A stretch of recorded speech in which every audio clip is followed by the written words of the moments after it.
come to the breathing room and come to a chair yoga class, this is our setup that you'll usually see. We have bolsters on Mondays, and then Wednesdays we don't because it's a little bit more intense. I know this is Wednesday, but we're just going to do a mix of things. I usually have blocks set up. You adjust those to wherever is good for you. So put your hands down on. So if you have something at home that will resemble blocks, or stack them up to where you can lean and keep the booty down in the chair, or you can just put a hand on the hip. We usually have our bucket of props, and these are our mobility kits, our mobility balls. And then sometimes I have the strap out or have the short gray strap out. So today, if you are joining us, get a belt, a scarf, something long, a rope will be fine. We're not putting our foot through a loop or anything like that. We just need something to hold on to, but it needs to be about this wide when you reach your arms out. So grab your props. If you're on a wood floor, I have them put a blanket under their feet because we're going to do some mobility work with the ball. So if you have the mobility kit at home, grab your mobility kit. If you don't, if you can find a tennis ball, a baseball, a golf ball, any kind of a firm ball, you'll want that. And we will get going. I have this bolster behind me, so if you want to put a pillow behind you, depending on what your chair is like at home. If your chair is has a curve in it, or like this, curve out your back, and when you sit back into it, you kind of fall back into it, you kind of want to prop that up because you want a nice straight back chair. That's ideal. So these are our chair yoga chairs. They're perfect. They have a straight bottom. Some chairs, kitchen chairs and stuff, will also have a curve for your booty to sit down, and these are flat on the bottom and flat on the top, and they're a little bit padded, so they're actually pretty perfect. So join us. Our classes are called Not Your Grandma's Chair Yoga, meaning this is going to challenge you. I mean, that's what it's designed to do. The whole purpose of this is to keep you out of a wheelchair. If you're in a wheelchair, you can do lots of this stuff. But my focus for doing this is started off with thinking about the people that I loved in my life, that I wanted to keep them out of a wheelchair. And so the idea is that we would strengthen our bodies, we would stretch our bodies, we would create more mobility for better functionability throughout our everyday life. And that's what I do this class for, not just a easy, something to do. It's actually to change you, to challenge you, to increase your life, what is the word? Your quality of life. Yeah, so that's what my purpose for chair yoga is. So for some people, they may think it's a little bit too intense. Some people think it's not intense enough. I've told my regular yogis that they should try this class because this class challenges me in a different way. And so some things are harder from the chair and some things are easier from the chair. We don't always stay seated in the chair. Sometimes we'll go back to the wall. So if you would like to set your mat up near the wall, we're going to do some wall work today. However, I never have you on the floor. So if you take my chair yoga class, you will never be on the floor for anything. But we do come up off of the chair. That's optional. If you have to stay seated, I'll always give you something to do. But the chair is always there for a prop, something to hold for stability, to keep you stable. So just so you know, you won't ever be on the floor in my chair yoga class. All right, so if you're following along to my playlist, which I will share the link, it is the 5 a.m. yoga playlist on Spotify. We're gonna hit the first song in 3, 2, 1. All right, so just like I do in all of my classes, I like to start off with breathing. So the booty goes all the way back to the chair because we don't want slouchy backs here. We want upright spines. The shoulders should be back and down, but you shouldn't feel a strain in your spine. Once the shoulders go back and down, you sink into your chair. So the spine should be relaxed, but still upright. The legs are relaxed, so don't tense them up to hold them in place. Otherwise it tenses everything up through your hip flexors, your low back, and your low core, and we want it relaxed right now. And I just kind of rest my hands on my thighs, start to pull those thoughts in. I always like to give you a few breaths here to gather yourself, to let some of the distractions go. Sometimes when we come into class or get all of our stuff together, we've just been running around trying to grab this, trying to grab that to get everything going so we can get going. Give yourself some time to settle. It's always good to connect the mind to the body, to be able to tap into your inner self so that you can feel what the body's feeling like. You can notice some things about your own body. You might notice some areas that you need to work on that might be tight and tender that you may not have otherwise noticed if you didn't get still with yourself. So, starting with Ujjayi breath, everything in and out through the mouth, but the lip is closed when we do that. So if you want to start with me, I'm going to show you how to do this. So pinch off the nose. The mouth has to stay open for now. We're just going to get the movement. So exhale everything out through the mouth. Belly pulls into the spine. Go ahead and place the opposite hand on the belly. Slowly pull air in through the mouth and feel the belly expand. So the pulling action is happening with the throat. Exhale like you're fogging up a mirror, real soft, real slow. Belly pulls back into the spine. Inhale again, belly fills up.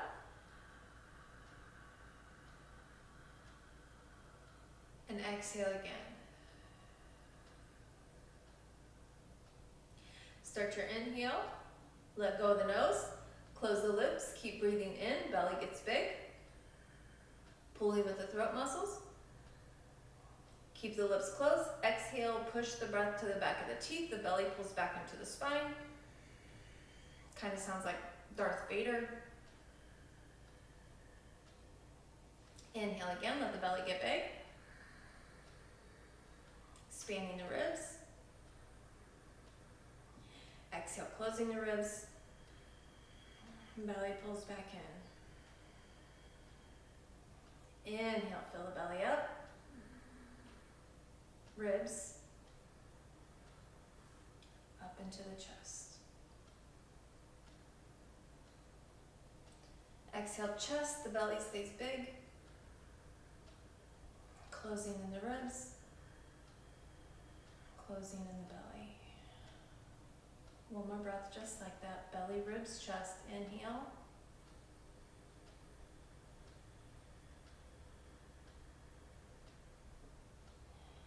Exhale, chest, ribs, belly.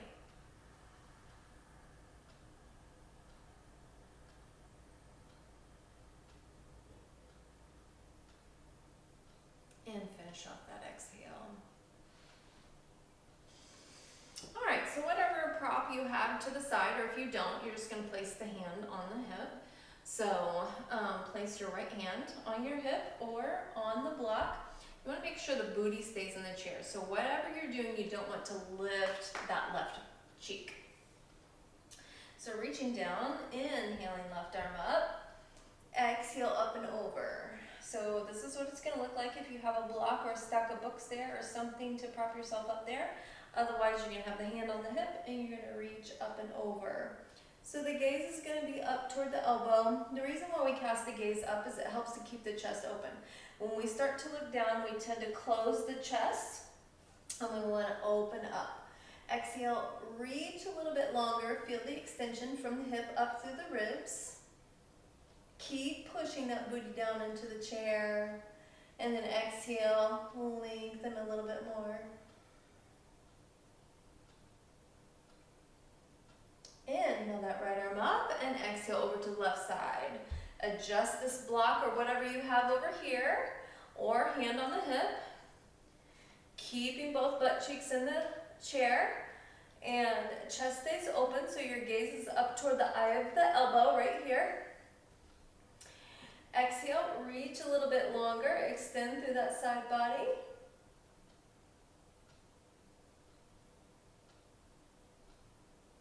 And one more breath. And exhale.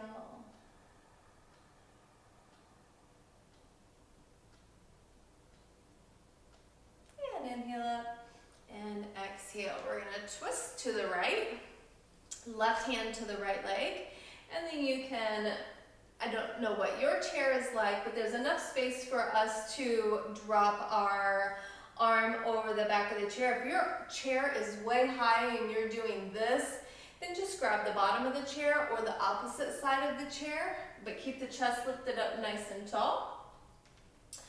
Pop your chest forward like you're pushing your chest out, and then take a breath and exhale. Push your left hand into your right leg and twist and look over that shoulder. Now don't crank your neck, just let your gaze follow that shoulder. Let your belly soften, you get a deeper belly twist. Take another breath and exhale, twist a little bit deeper. So you're twisting in the shoulders. One more breath and exhale.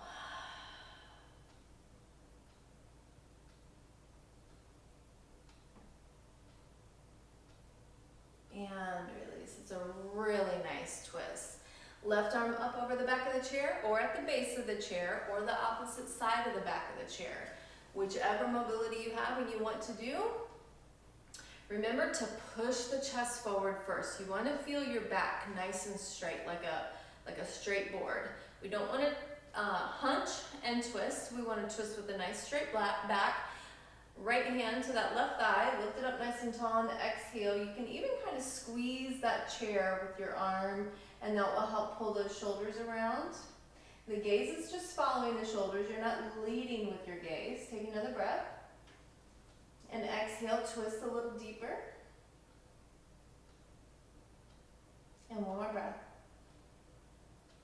And exhale.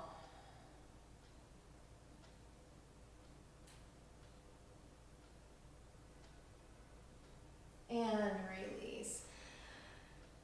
The twisting that we do in classes are going to be helpful for you in everyday life and functionability. You twist and you don't even realize that you're using this and everything. One of the main things is when you are needing to reverse in your car and you need to look over that shoulder.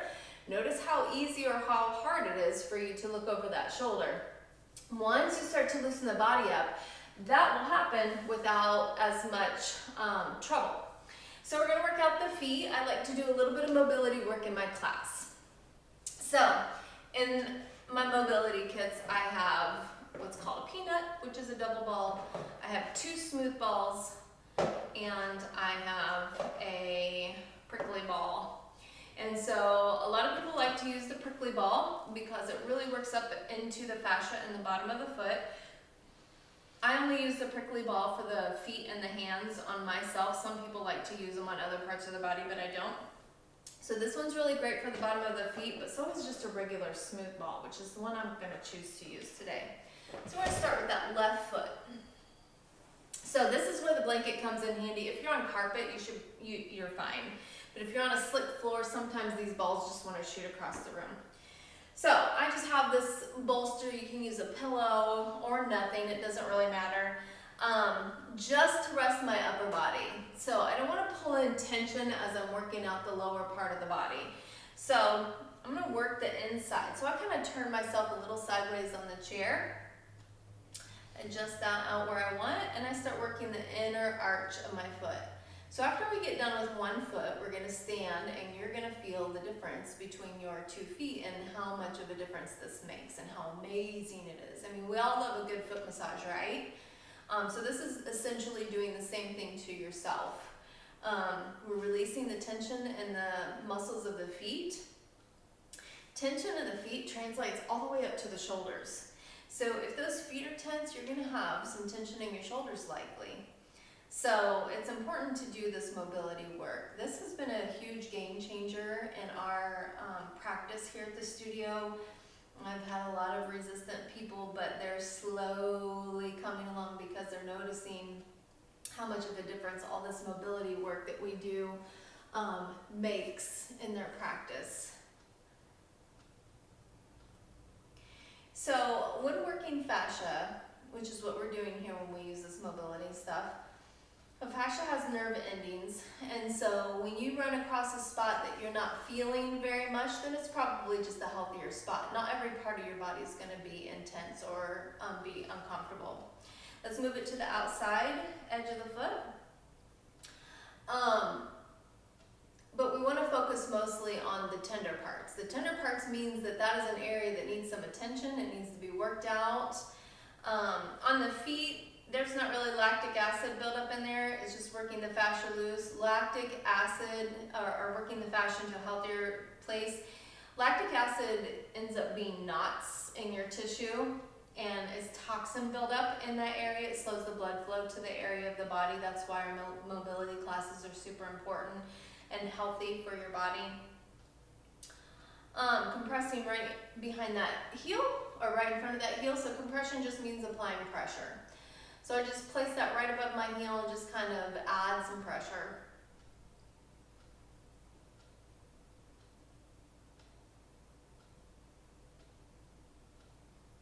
And behind the toes, so right across the ball of the foot there, right behind what I call the knuckles of the toes. So the toes are kind of like draping over the ball. You don't want to tighten your foot and your toes pull up. That means all the muscles in the bottom of your foot are strained and they're tense, and it's going to be harder to work those loose when you're working against tense muscles. So I'm going to try to relax as much as possible. This is why I have my upper body relaxed. Otherwise, when I work out my feet, especially if I'm standing, I can feel the tension up in my shoulders. So I usually try to relax my shoulders as much as possible. Compressing right in the center of the foot.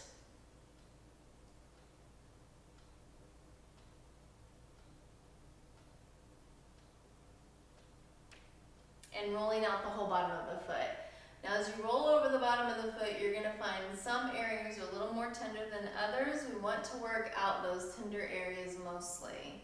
You want to give most of your attention to that spot. We want to roll the entire foot out, but really focus on those tender spots. Mine's usually right in my arch.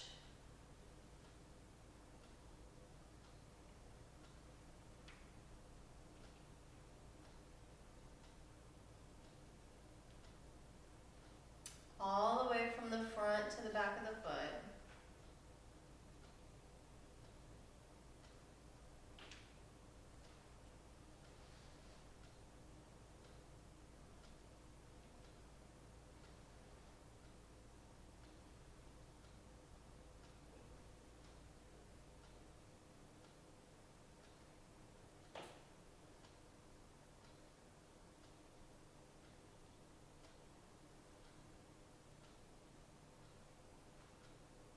One more breath here.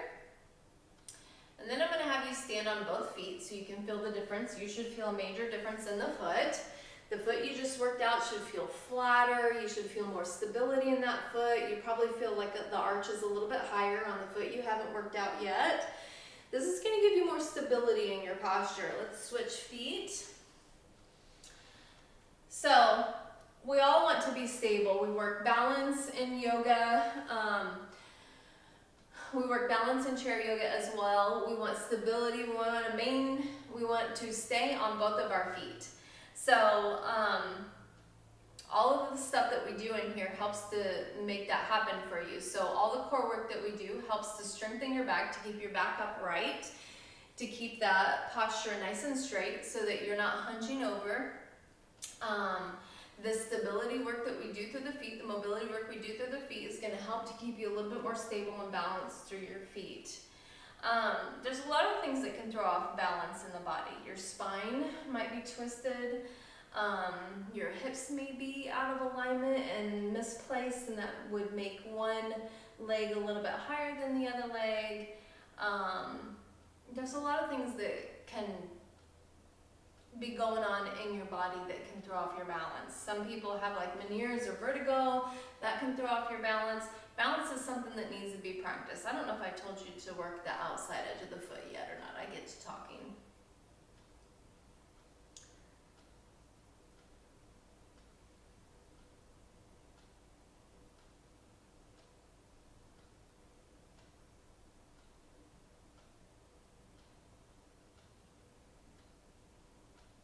Compressing right in front of that heel.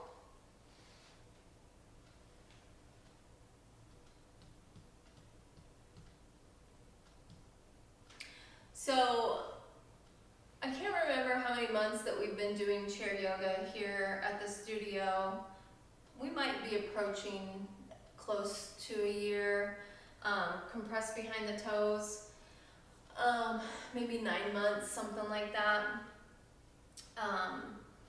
And I have noticed a drastic increase in mobility in my yogis. I have several yogis, let's compress right in the center of the arch, that have had either knee replacement surgeries or hip replacement surgeries, and they're not all older people. I've got some younger people that come to the chair yoga class as well. Let's roll front to back. So don't think that chair yoga is age related, because it's not. You will be challenged, and it's just gonna work with you for wherever you're at. If you're a person,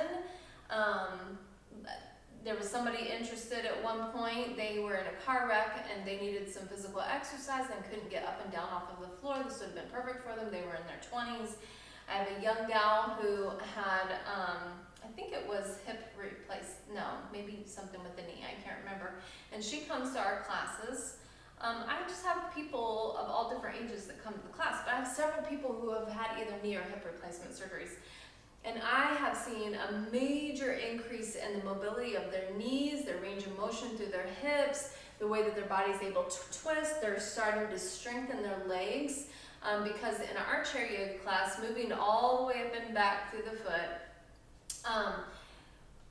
we work the muscles so that when we come into our warrior series and most everything, we're starting from the chair and we're lifting up. I challenge you to lift up. In our regular classes, we float down into those postures, which is still intense enough, but it's way different. So we're strengthening things in the body that's gonna help keep you moving, keep your legs strong, keep your core strong, help you as you need to walk up and down stairs, those kind of things. So it's very purposeful. Mobility is what we're about. Keeping you functioning. One more breath here. And bring both feet to standing, and they should feel balanced out, and that should feel amazing. All right, grab that ball. You want a smooth ball. We're just gonna tip the knees to the right, and we're just gonna work this IT band here. So we're just gonna roll out the side of the leg. This is a very less aggressive way to work the IT band. IT band can be just murder. This is not painful at all, and this is effective. Don't feel like you have to be in off-the-chart pain for something to be working. So when you have tight hips, IT band can be a part of that, because the IT band starts on the outside of the hip, runs down the leg, and wraps around the knee. So if you have tighter hips, that could be part of your issue. It may not be. One more breath here. And taking it to the other side. We're also going to work open the hamstring today from the chair. That you will feel. So the hamstrings run up the back of the leg, so they start on the back of the knee and run up the back of the leg. Kind of run up into the glute, right at the bottom of your booty there. So if those hamstrings are tight, which if you do a lot of sitting, this right here tightens, this right here tightens, and then when you go to stand up, the legs feel super tight and feel very, very uncomfortable. So we need to lengthen this, which lengthens the hamstrings here. And when we stand up, if this from sitting is too tight, this is what will start to happen to you, this posture right here. And we want upright posture, so we want to lengthen our hip flexors here. So I'm gonna turn to the sideways so you can see where I'm at here. So we're gonna do our hamstring. So the hamstring is right underneath the lip of your butt cheek. So right where your butt cheek is, right there. Right where that leg connects in, that's where your hamstring is at the top. So we're going to place that ball underneath there. And if you kind of shift your weight over a little bit, up a little bit, you're gonna be sitting on it. and you can just compress that. If you want, you can sit back just a little bit, lift your foot, and move your leg side to side, and you're gonna feel like it's gonna pop back and forth over a band. So you can do that, or you can just compress, either one.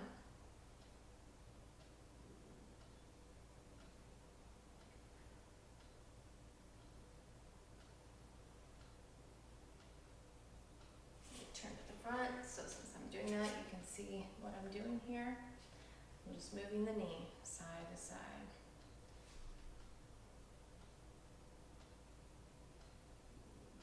My tummy is growling. I don't like to eat before yoga. One more breath here. Switching sides.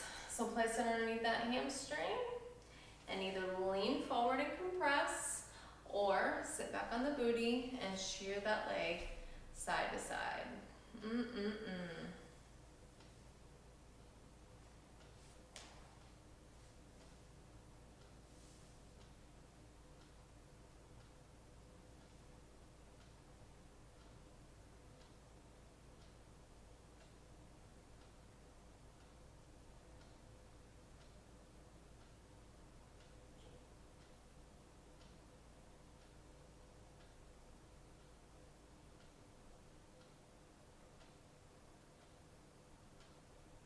One more breath here. And coming off of that. So, if you have a block or something, some blankets, some pillows, you can slide forward on your chair. You just want to make sure the back legs don't want to tip forward, so you don't want to be back, you don't want to be that far forward. And just lengthen that foot on top of whatever you have. And then we're going to hinge right in the hip sockets and lean forward.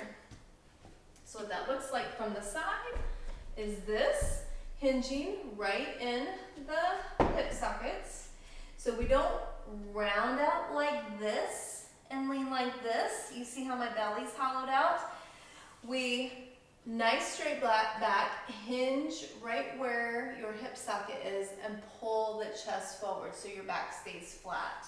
And you pull your chest forward, eyes stay looking out. You know that your back is rounding if you can see your pubic bone or you can see your belly. So you want the chest forward, looking out, stretching out that hamstring. You should feel that running up the back of your leg. If that's uncomfortable with the back of your leg because the chair's cutting across, just slide up a little bit. Just make sure those legs don't tip up like that.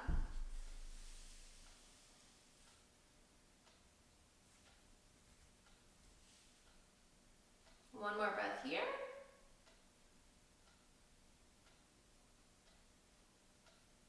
And switching legs. Same thing, hinging in the hips, pulling that chest forward.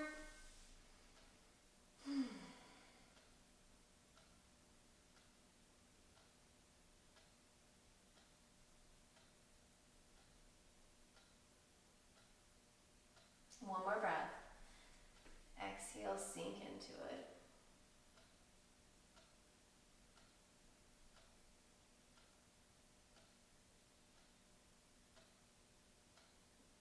And drawing that up. All right, so now you're going to grab whatever strap you chose to grab hold of, a scarf, a belt, a rope, whatever it is.